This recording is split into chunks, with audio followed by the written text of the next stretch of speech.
Okay, good morning, everyone, and thank you for joining us for this wonderful class. The pet is mightier than the sword.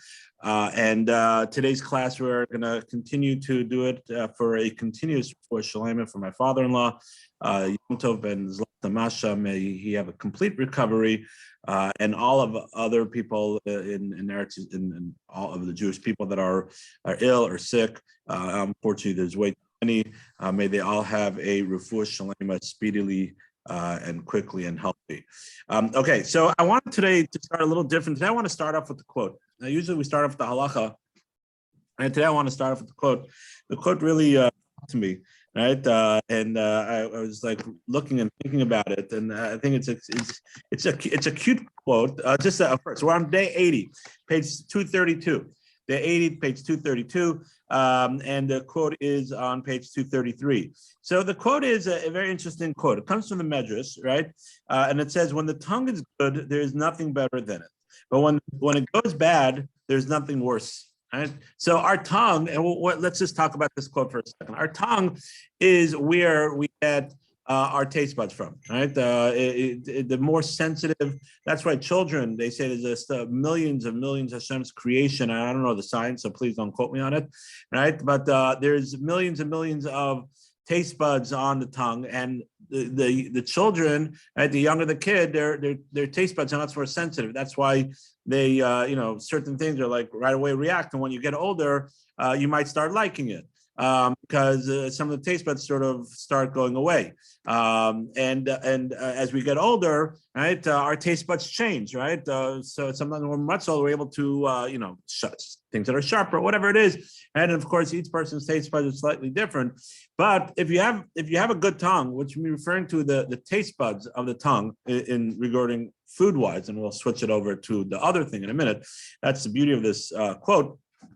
Right, then there's nothing better than it, right? Shmaka ice cream, right? Good hot dog, right? I had Romanian hot dogs last night, right? My brother-in-law and sister-in-law from Chicago, when they came in, brought us some Romanian hot dogs, right? It was juicy, it was great, it was spiced in the right way, right? See some people's mouths watering. Emily's smiling over there, right? There's nothing like a good geschmacka burger, right? A good geschmacka, whatever it is that you like. Because the taste buds. I said Emily, and she put away her camera. Just kidding, Emily. Yeah. I'm just, but there's nothing like it, right? Because the taste buds, it's good, and you feel it, and it's really delicious. Right, but if your taste buds are not good, let's say when you have a cold, right? When you have a cold, a lot of times you lose your taste buds. Or if anybody had COVID, right? Baruch Hashem, and continue that way. Baruch Hashem, I haven't had it yet, and let's hope not. But it's probably eventually going to happen. And this new variant, not really that bad, but not to get into COVID. But you lose your taste buds, right? You lose your taste buds. When I was talking to someone that had COVID, all their symptoms was losing. They lost their taste buds and they had fever. Otherwise, they were fine. And she told me she doesn't drink usually. She said, but she decided to have the hardest alcohol they have in the house, right? That's a really strong thing. She was just curious, right? And she took it. She didn't taste anything. It was all bland, right? It was all bland. There's nothing to it. It's not geschmack. It's like what am I doing, right? There's nothing to it. So too, right? Say the commentaries, right? That when we have a good tongue, means to say when we're talking properly, right? When we're respectful of other people in our talking, and of course in our life also, but right now we're talking about our talking. When we make sure that what comes out of our mouth is not prohibited, right, with the laws of Lashon Hara, right, or anything else, right? When we are doing, right, our due diligence to make sure that our taste buds, taste buds are not infected, right, with any disease, there's nothing like it, right? People love hearing you talk, right? People will be happy being around you and have a schmooze with you, right? And there's nothing like it for your soul, for your neshama, also. And that's why I think this quote is so powerful to sort of start off our day. and realize that it's within our power. It's not like our taste buds, that's not in our power. Unless you like burn your tongue, right? But you ever had like boiling hot pizza and the sauce gets on your tongue and you like get warts on your mouth and like you lose your taste buds for like for a little bit. And okay, it's your fault, right? But typically, actually losing your taste buds, it's a cold, this or that, whatever it is, right? But the taste buds of our speech, right, which is lashon, is the tongue, right? We know that lashon hara, right, lashon tov, our tongue represents our speech. That is within our power to make sure that it is tastefulness, that it's tasty, right? That it's geschmack, that it's healthy, it's good, it's kosher, right? And unfortunately, it's also within our power to make that if it's bad, right, or distasteful, right, or against halacha, right, and when we speak properly, when we make sure that we have a lashon tov, right, there's nothing like it. People, I'm telling you, people like hanging around you. Think about it, right? When you are, or think about other people. We try to think about ourselves. When you're in a situation where you're not necessarily speaking the right way, be it if it's not proper conduct of speech, halakhic problems of speaking about other people. It's not, people will start going, whatever, okay, maybe it's juicy for a little bit because it's gossip, but it's not geschmack. And it's not geschmack for you if you think about it afterwards. But when you have a good piece of conversation, it's healthy, you're talking about things that are not prohibiting, you're not talking about people, better even if you're talking about Torah or good proper things, right? Helping people out.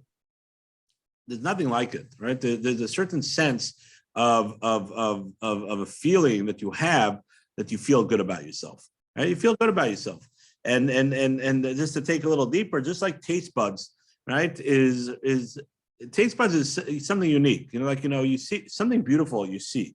Right, something you smell. You could go ahead and you smell something.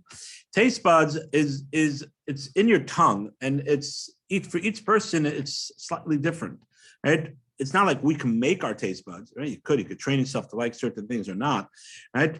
But it's unique to you, right? It's unique to you. Something that smells good. Okay, most people agree that it smells good, right? But you have to go ahead and smell that thing. That thing smells, right? The food has a certain texture and a certain taste, but it's how your body reacts to it, how your body tastes it. And I don't want to go too much more into this, right? But that's something just to reflect on as we're talking, right? Think about what kind of lashon do you want to have? You want a good lashon, right? And a good tasting words and conversation, or do you want a bad tasting words of conversation? Just something to reflect on. Any questions or comments before we move to the halacha? Okay. Okay, let's move on. I can only see 3 people's faces, so that's fine. If you need to have it off, that's fine. Okay, let's move on. So the halacha of the day, right? Today's halacha, interesting discussion. And again, it's along the same lines that we've been going, right? Where you're in this predicament of where you want to believe someone, but at the same time, right? We have the halacha of lashon hara. And I think this, as we mentioned last time, this situation that we're in right now, and we're just bringing it out in different ways and trying to get different perspectives of the halacha. And that's really the best way to really dig deep and get a better understanding of halacha. You see different scenarios, right? And different perspectives of it. Oh, nice to see you, Cindy. Right? It's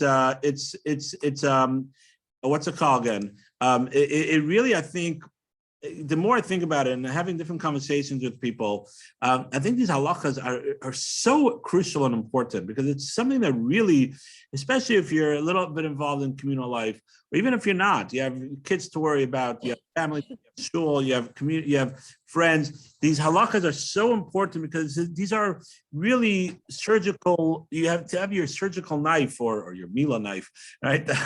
Right? Really fine tune it, right? To make sure that you're staying within the boundaries of halacha. Natalie, thanks for joining us. We haven't seen you in a little while. Welcome. So I want to talk about this case, but again, remember that this is something that, just like the other cases, something that really is something to reflect on. And the case is like this. Some of you might have read ahead already, right? The case of here is your 4th grade, your fourth grader, fifth grader, seventh grader, right? Your child, right? Is insists that his Rebbe, his teacher, his math teacher, his English teacher, right? Whatever teacher it is, right? Is picking on him or her, right? All the kids are talking during class, but only your child gets into trouble.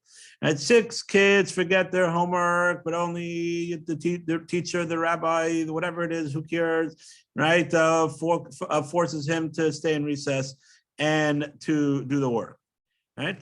And your child begins to hate school, and you're worried. May you believe and act on your child's complaints. Okay, so I know the initial reaction is, of course, right? That is initial reaction, and I'm not saying that that's wrong, and we're going to open up for discussion. Just want to give a couple of foods for thought, right? Before we start the conversation. And also think about this scenario, as I said, not only in this case in itself, because we're talking about this case of your child, but this is also a situation where you hear information that could have tremendous ramifications of how you deal with someone. And the person that's giving it to you could be trustworthy, could be not, right? Could be maybe embellishing a little bit, could be has their own agenda, right? And therefore expanding on it. And how do you deal with this situation? Now, over here, the caveat over here is that it's a child. And we know that children a lot of times exaggerate, right? It's not exactly, right? And as parents, right, we know that, right? Children a lot of times exaggerate. It's not exactly the way they said it, right? Excuse me, right? How about this kid and how about that kid? You could be something else. Okay, but kids do exaggerate a lot, right? But at the same time, it's how they see it, and this is how they feel, and how are you able to react and protect your kid?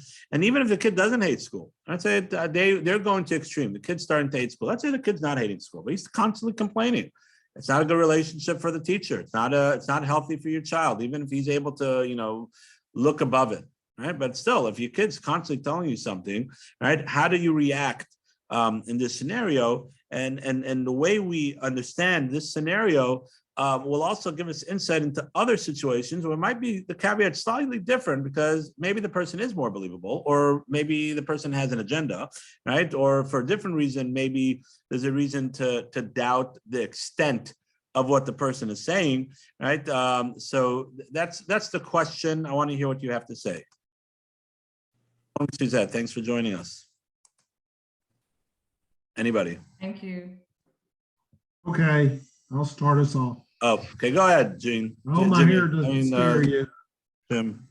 My person cuts my hair doesn't believe in vaccines, so I'm not getting it cut by her until something happens. Anyway, that's why it's so crazy. Good morning, everybody. Morning. I think it depends how I would go talk to the rabbi, but I think the way you approach it is important. If my child got held back in recess because of something they did wrong, regardless of what other kids did or didn't do, I'd want to know what that was. And so I would probably go to the rabbi and say, I understand my child misbehaved, missed recess. What did he or she do? And then start off the conversation like that, and not draw in that he's getting picked on or other kids are doing the same thing or anything like that. So I would start out like that and then continue the conversation based on maybe what the Rebbe said. Okay. That's where I'd start. Okay, so just to clarify, I'm sure Jim was very clear, but you're saying first have that conversation with the teacher, more of a broader stroke of with a more broader stroke of just, hey, what's going on? Just want to check in. What's happened during recess? And sort of based off the assumption of based off the information you get, then see what's the next step. Okay, very good. Anybody else? Go ahead, Emily. So I think that I know, especially with kids, and I think adults do it too, is like they always leave out what they did wrong. It's always like, this is what the other person did. And you're like, well, what did you do? Right. And I mean, adults do it also. So I think like it's always important to find out, and this is kind of similar to what Jim was saying, but like to find out, to go to the other party and ask them like, hey, I heard this happened. What's your side of the story? You know, like get the information from the other side of the story, from the other person, you know, and it could be that your kid is really acting out in class, but they're not telling you that. So the teacher is upset at the kid and they are getting in trouble, but it's for a reason, but your kid's just not telling you the reason, or your spouse is like, or whoever, you know, someone's having trouble with another person. People always often leave out the things they've done. And sometimes they do it on purpose, and sometimes they don't even realize what they've done. So I think it's always important to get the other side of the story. Excellent. Very good. So you're saying similar to Jim, right? We got to get the other side of the story, right? And see what's going on, right? And then sort of take it from there. Okay, very good. Anybody else? Anybody else? Okay. Oh, Bonnie, go ahead. I just to kind of agree with what Emily and Jim had said, it's really a balancing act, because you exactly want to defend your child. I think that's kind of human nature, or, you know, just mama bear kind of thing. But you have to balance it out. No, kid's not always right, kid's not always wrong, and just to investigate and see what the story is. And you don't want to attack the teacher either. So maybe first tell the child, I'm going to speak with your teacher. I want to sort this out. I want to, you know, make it better for you. You could say that. Is there anything else you want to tell me, you know, that would lend to this story, so I have all my ammunition when I go and speak to him or her? That may make them think like, oh, well, maybe I should let you know that ABC has been happening. You know, I've been doing this. And then, right, when you speak to the teacher, maybe not give all the ammunition, just say, oh, I hear my child, you know, was not allowed out to recess or whatever, and he's feeling like he may be the only one, or just, you know, tell a bit of the story and see what the teacher has to say. Because what do they say? You know, there's always two sides to the story, and there's the truth. You know, you got to balance it out and just let your child know you're on their side. You know, you're always going to, you know, even the whole saying, you know, you may not like what they did, but you always love them. But that you're not just going to always say you're right, you're right, you're right. Because I mean, I've personally had my kids like walk them over to other people's houses and have them apologize for things. It's just, I'm sorry, I'm talking too much, but I'm just agreeing and just. Okay. And when I said I was blanking out, I certainly wasn't blanking out on the conversation, just on the video. Yeah, I understand. I know. I was just playing with you. Okay, so I see we're all sort of on the same page. Just before I start talking, anybody else? Okay. So you're all saying the right things. I mean, say like this, that on one hand, right, you have to show your child, even if you and I want to emphasize, even if you don't show your child at all, right? Let's say you know your child is prone. This is not the first time, right? You know your child has made up things, or you know your child is going through something, and therefore they're finding excuses, right? Or it may be a little bit, but you know it's totally exaggerating, right? You still have to go ahead and assure your child that you're on their side, right? Meaning to say, not that they're right, but you're going to investigate, you're going to take them seriously, right? Because the second your child feels, right, that you're not on their side, the second the child feels that you're not taking them seriously, that's when they stop talking to you and stop confiding with you. And as the child gets bigger and older, and there's more complicated things, right? And you want them to confide in you. You want them to be you. You want you to be the one that they confide in.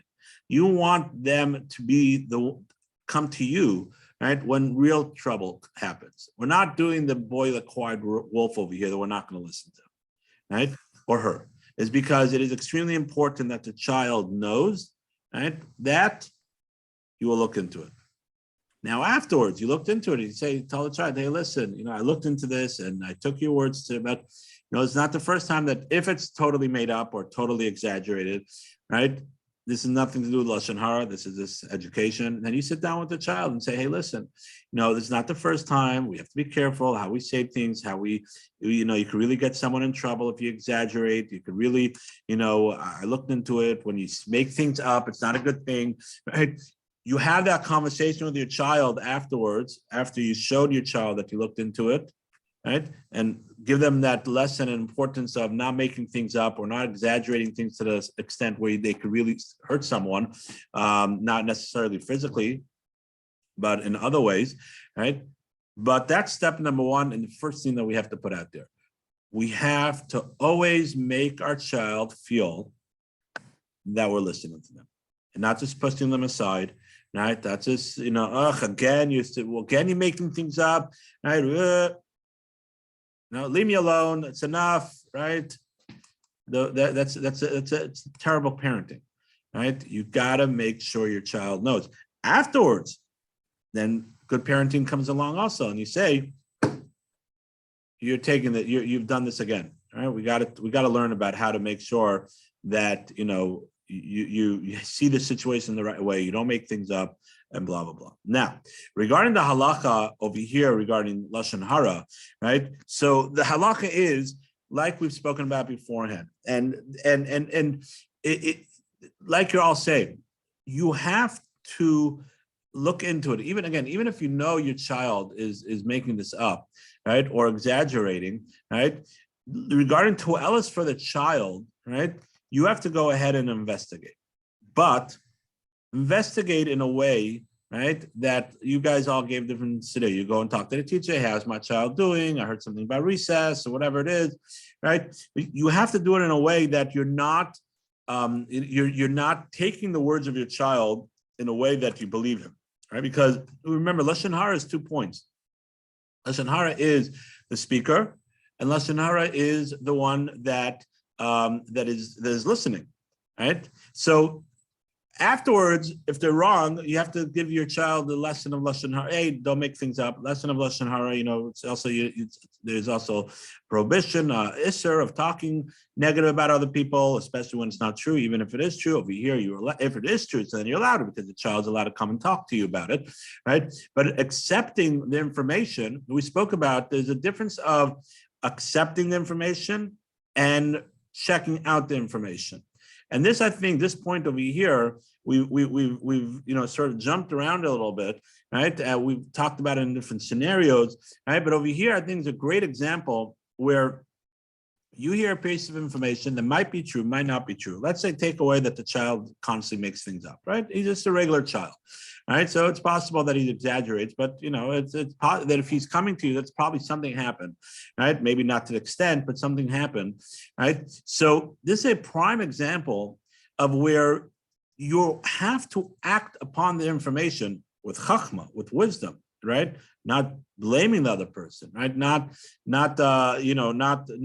putting the other person on the spot, right? With wisdom, but at the same time, you're not allowed to accept the information.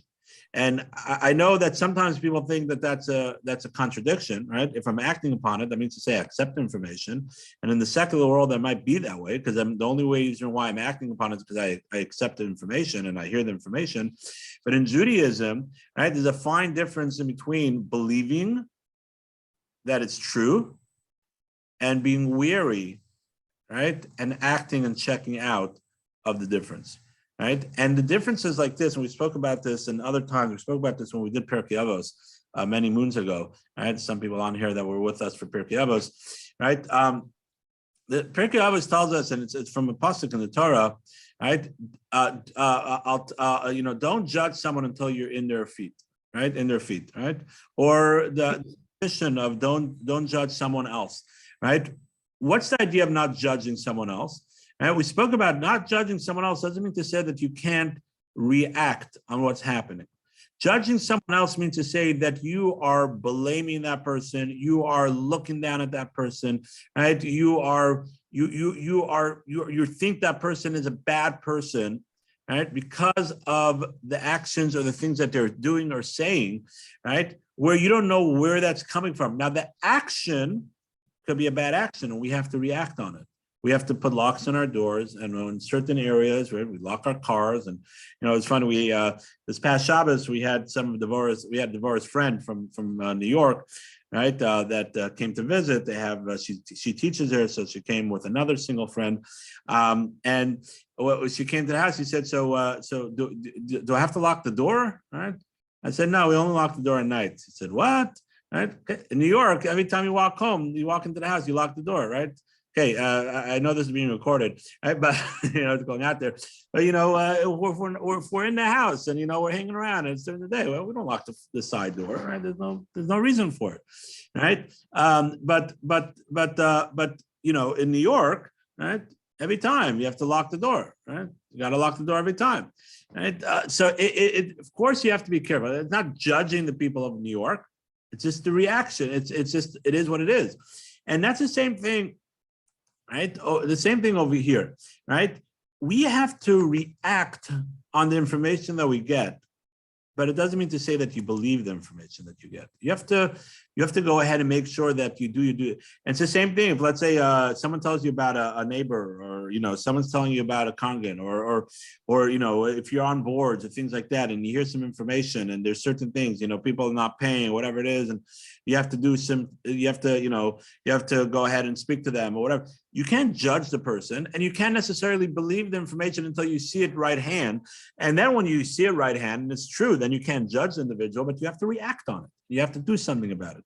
And therefore, over here, right, it's the same thing, right? The same thing. You have to react, means to say that you have to go ahead and use your wisdom and speak to the teacher, go ahead and say, hey, just wondering what's this, or, other forms. And then if you're getting vague answers from the teachers, then you say, hey, listen, and I've done this sometimes, right? I say, listen, I'm sure there's always two sides to every story, and it's very possible that my child's exaggerating a little bit, right? But this is how my child is feeling, and I just really would like to clarify it. Sometimes you have to go ahead and say it directly if you're getting vague answers, right? But with that introduction, you're not necessarily taking your child's word for granted, but at the same time, you're not taking your child's word as the word of God for Moshe, right? For Moses, right? You're doing your due diligence, and this is, I think, also the way that we have to deal with a lot of communal things, a lot of things that we constantly run into, right, in our daily lives, if it's in our work, if it's in community, if it's on boards that we're on, committees that we're on, or just friends and neighbors in our community. Okay, any questions or comments?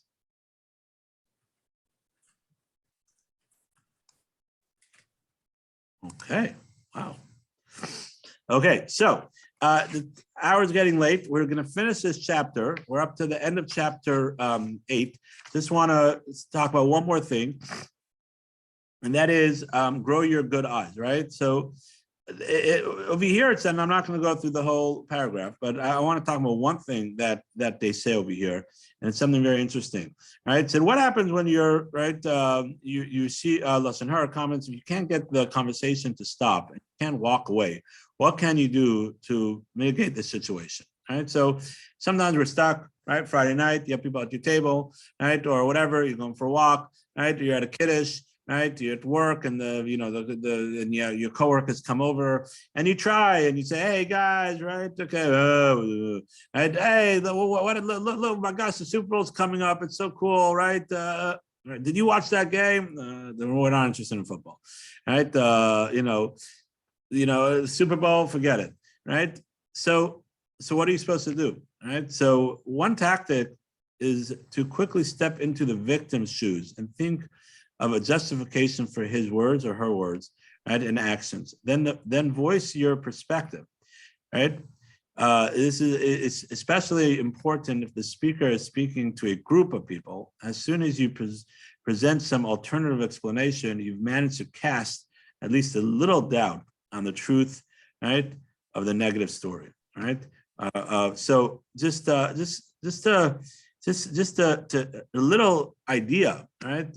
you can't walk away for whatever reason, right? You're stuck. You're in an elevator, right? And you're in an elevator, right? And the elevator stalls, right? Lucky you, right? And you're on the elevator with the most chattiest people in the world, right? Whatever, right? Friday night dinner, right? And it'll be extremely rude. You get up at your own house or someone else's house, right? And you just say, "I'm leaving this." You're going to make a bigger ruckus and a bigger conversation. That's not necessarily the right thing to do, right? So you're stuck. And so this is similar. This is going along what we said beforehand. A little bit not accepting the information as truth means to say there could be other reasons. That why did the person do this? Right? Why did the person say that? Right? Now it doesn't make it right or wrong, right? But it gives a different story, different parts of the story. Right? It gives a whole new perspective, and it puts other things in people's minds. And what you're doing is, because again, lashon hara or achilas is talking about it, but if you can minimize that people believe it, right? That's already minimizing that very right. It's not black and white. It is black and white. You're not allowed to do it, and what you are allowed to do. There's a lot of gray area where you could try to minimize the situation, even not for everybody else, but at least for yourself. And in your mind, you've already made scenarios why that person did that or said that or acted in a certain way, right? Whatever it may be, right? It could be the most far-fetched thing. There's a likelihood, it's a possibility, maybe 1 in a million, but maybe, right? So you already have cast out, and therefore the component of the lashon hara, which is the most severe part of it, of accepting and believing what you hear, right? You've already, minimized that and taken that away. And if you could go ahead and say, bring it up to the conversation, say, "Hey guys, we don't know everything that's going on. Maybe this person I know it sounds far-fetched, but maybe because of, there was a volcano and the lava was coming down and they had to go ahead and drive out of the island on Shabbos."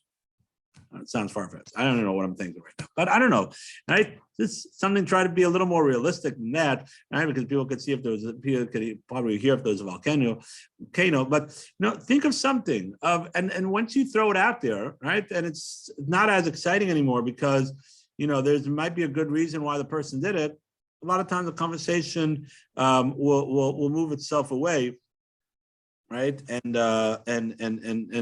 you'll be able to avoid that situation. And sometimes not. And even if it's not, I'll take your question 1 second, Emily. And even if not, right? But at least for yourself, you've created a situation where you have put another thought in your head that you're not believing the story or what you're hearing, right, as 100% fact, which again takes away a little bit from the prohibition of lashon hara.